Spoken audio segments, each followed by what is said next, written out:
Hello అందరికీ welcome back to Swapna's creatives from Miryalaguda. So trace చేసుకునేటప్పుడు కొన్ని టిప్స్ పాటించండి. ఇప్పుడు నేను చెప్పేవి మీకు ఈజీగా ట్రేసింగ్ అనేది చేసుకోవచ్చు. సో మనం వచ్చేసి ట్రేస్ చేసుకునేటప్పుడు ఇలాగ ప్లేన్ సర్ఫేస్ ఉండే విధంగా చూసుకోవాలి అనమాట.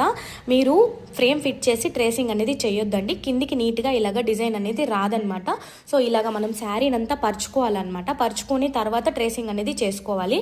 ఇంకొకటి ఏంటి అంటే లైక్ మీరు ఫ్లోర్ మీద అయినా వేసుకోవచ్చు, లేదు అంటే ఏదైనా టేబుల్ మీద వేసుకోండి. ఫ్లోర్ మీద అయితే చాలా ఈజీగా ఉంటుందండి. ఎందుకు అంటే మనం డిస్టెన్స్ అనేది తీసుకోవాలి కదా. సో అలాంటప్పుడు మనకి టేప్ యూజ్ చేసి తీసుకోవడానికి వీలుగా ఉంటుంది. అట్ ద సేమ్ టైం 2-3 చోట్ల ఒకటేసారి వేసుకోవచ్చు ఫ్లోర్ మీద. ఇంకొకటి ఏంటి అంటే ట్రేస్ చేసుకునే పేపర్ వచ్చేసి కొంచెం మందంగా ఉండే విధంగా తీసుకోండి. లైక్ ఈ విధంగా చార్ట్ పేపర్ అయితే బెస్ట్ అండి. ఎందుకంటే మల్టీ టైమ్స్ యూజ్ చేయడం వల్ల పేపర్ అనేది హోల్స్ పడిపోతుంది. సో అందుకోసం మీరు ఏం చేయాలి అంటే కొంచెం మందంగా ఉండే పేపర్ డిజైన్ వేసుకోండి. సో ఈ వీడియో నచ్చితే లైక్ చేయండి. Thanks for watching.